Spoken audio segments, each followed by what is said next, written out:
99가지를 잘했어도 한 가지 잘못한 것을 가지고 당신을 나쁜 놈 취급하는 사람을 만나본 적이 있으신가요? 아니면 그 반대로 99가지를 잘못했는데 한 가지 잘한 것 가지고 좋은 사람 취급하는 경우도 있죠. 우리는 전자를 폭군이라고 하고요. 후자를 호구라고 할 수 있습니다.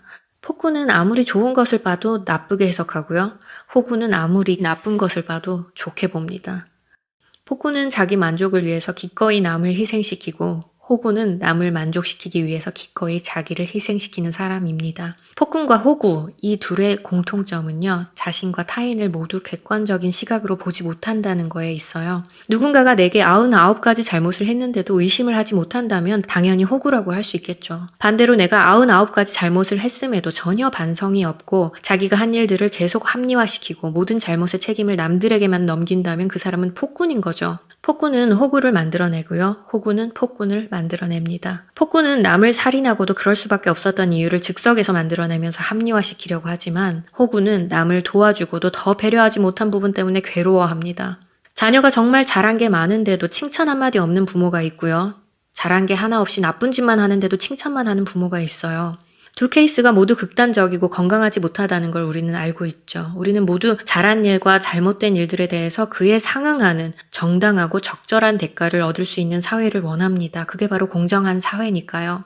이런 말을 하면 믿으실지 모르겠지만 누군가가 폭군이라면 그 사람은 어디선가에서는 호구 노릇을 하고 있습니다. 누군가가 호구라면 그 사람은 어디선가는 폭군 노릇을 하고 있어요. 내가 남들을 대할 때 호구가 되는지 폭군이 되는지 내 자신에게는 호구인지 폭군인지 스스로 잘 살펴볼 필요가 있습니다. 남들 앞에서 필요 이상으로 관대한 호구라면 자신의 가족이나 혹은 최소한 자기 자신에게는 잔인한 폭군일 수 있어요. 어떤 호구든 폭군이 될 수 있고 어떤 폭군이든 호구가 될 수 있습니다. 폭군 아버지를 피해서 호구처럼 착한 남자를 찾아서 결혼하지만 결국은 폭군 남편과 살게 되는 이야기를 저는 많이 듣습니다.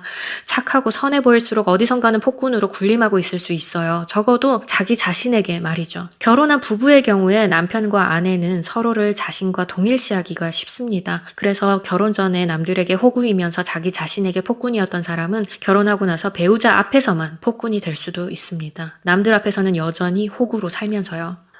우리가 폭군도 호구도 되지 않고 균형이 잘 맞는 사람이 되려면 남들과 내가 한 행동들을 객관적으로 잘 판단해서 그에 맞게 평가를 내리고 대가를 치르게 해야겠죠. 누군가를 무조건적으로 덮어주고 안아주는 자세가 인생에 굉장히 필요하기도 해요. 특별히 어린 아이들의 경우 정말 전폭적인 지지와 배려가 필요하죠. 시종일관 부정적이기만 한 그런 사람이 있다면 그 자세는 반드시 고쳐야 합니다. 그렇지만 시종일관 긍정적이기만 한 것도 위험해요. 때에 따라서는 의심하고 지적하는 자세도 필요합니다. 간단한 예를 들자면 데이트 때마다 상대가 아주 가끔 5분씩만 늦어도 화를 내는 사람이 있는가 하면요. 상대가 늘상 아무리 한두 시간을 매번 늦어도 참아주는 사람이 있습니다. 상대가 아주 가끔씩 5분을 늦어도 화내는 사람이 폭군인 거고요. 상대가 매번 한두 시간씩 늘 늦는데도 감싸주는 사람이 호구인 거예요. 간단합니다. 상대가 잘못했을 때 때로는 화내거나 관계를 끊을 줄도 알고 내가 잘못했을 때 미안해할 줄 알아야 한다는 거는 누구나 알고 있어요. 그런데 사람들은 자기 자신의 모습을 잘 보지 못합니다. 자기 모습을 객관적으로 본다는 게 정말 힘든 일이에요. 폭군들은 자신이 매번 늦지만 정말 그럴듯한 이유를 잘 갖다 붙입니다. 그러면서 상대방에게 인내심이 부족하니 어쩌니 하면서 죄책감을 느끼게 하죠. 자신이 하는 일이 얼마나 중요한지, 또 상황이 얼마나 심각한지, 또 본인의 컨디션은 어떤지 등등으로 너무 그럴싸하게 각본을 짜서 말하기 때문에 호구들은 본인이 호구 역할을 하고 있는지 알지를 못한 채 늘 스스로를 탓하고 고치려고 노력할 뿐이에요. 자신이 신뢰하고 사랑하는 사람일수록 절대 의심을 할 줄을 모릅니다. 나중에 정말 큰 일이 터지고 나서야 땅을 치고 후회할 뿐이죠. 어린아이일 때가 아니라 어느 정도 나이가 든 이후에도 자녀에게 너무 긍정적이기만 하거나 혹은 너무 부정적이기만 하거나 이 둘 중 한쪽으로만 치우쳐진 가정 환경에서 자라났다면 누구든지 폭군이 될 수 있고 호구가 될 수도 있습니다. 왜냐면 사람을 보는 기준이 객관적이지 못하기 때문이에요. 잘한 것을 무조건 깎아내리는 것도 위험하지만 잘못된 것을 무조건 두둔하는 것도 굉장히 위험한 일입니다. 폭군들은 인내심이 조금도 없고 자기 만족을 위해서 거리낌 없이 사람들을 아프게 하죠. 그리고 그 반대로 호구들은 필요 이상으로 믿어주고 참아주고 덮어주다가 자기 자신을 무너뜨리게 됩니다. 정도의 차이가 있고 대상의 차이가 있다 뿐이지 사람들마다 두 가지 특성을 모두 가지고 있어요. 폭군과 호구의 특성 말이에요.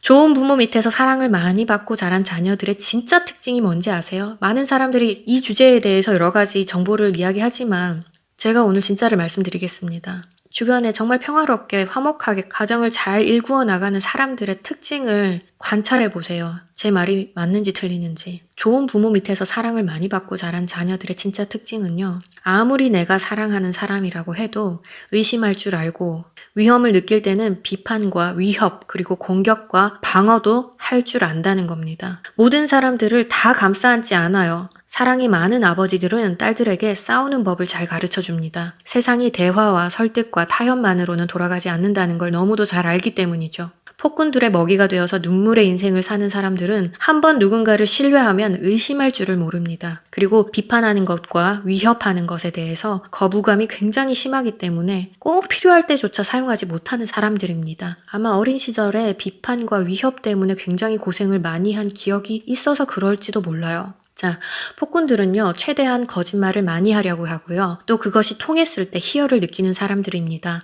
선한 사람들은 최대한 진실하려고 애를 쓰고요. 혹시라도 거짓말을 하고 나서는 후회를 하거나 반성을 하지만 폭군들은 거짓말을 잘하는 것이 능력이라고 생각합니다. 속는 쪽이 멍청한 거라고 믿고 있어요. 상대방이 진실하게 다가가면 고마워하기는커녕 쟤는 거짓말도 할 줄 모르는 멍청이다 라면서 무시하고 이용할 뿐입니다. 이런 사람들을 만일 여러분이 계속 참아주고 덮어주고 안아주기만 하면 어떤 결과가 나오는지 아세요? 결국은 여러분이 죽든지 아니면 누군가를 죽이든지 둘 중 하나가 될 것 같은 상황에 놓이게 됩니다. 그 시점에서 누군가는 이성적인 판단을 내려서 경찰에 신고를 하든지 이혼을 하든지 하지만 누군가는 범죄의 현장까지 가게 되는 거죠. 세상에 이런 폭군들이 너무도 많다는 걸 알고 있는 지혜로운 부모님들은 아마 여러분들에게 잘해주지만은 않을 거예요. 사람을 의심하고 위협하고 제압하는 법과 공격과 방어하는 법, 말이 아닌 행동으로 사람을 판단하는 법 등등 싸우는 방법을 직접 행동으로 보여주고 가르쳐 줄 겁니다.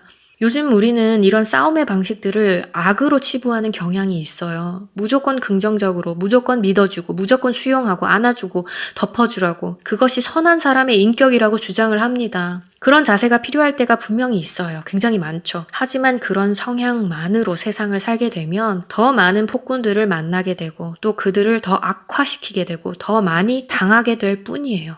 누군가가 칼을 들고 날 찌르려고 할 때는 나도 칼을 들어야 합니다. 폭군들은 아무리 잘해준다고 해서 절대 자발적으로 자기 칼을 내려놓지 않아요.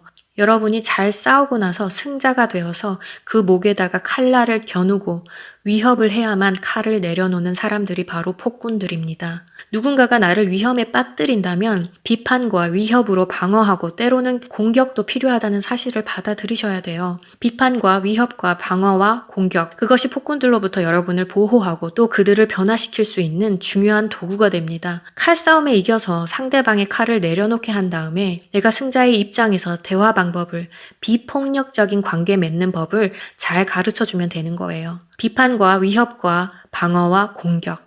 이것들을 부정적으로만 볼 게 아닙니다. 위기의 순간에 순기능이 엄청나요. 아무렇게나 멋대로 쓰면 위험하지만 지혜롭게 꼭 필요한 곳에서만 쓸 수 있도록 잘 단련한다면 여러분은 자신을 포함해서 수많은 사람들을 위험에서 구해낼 수 있게 될 겁니다.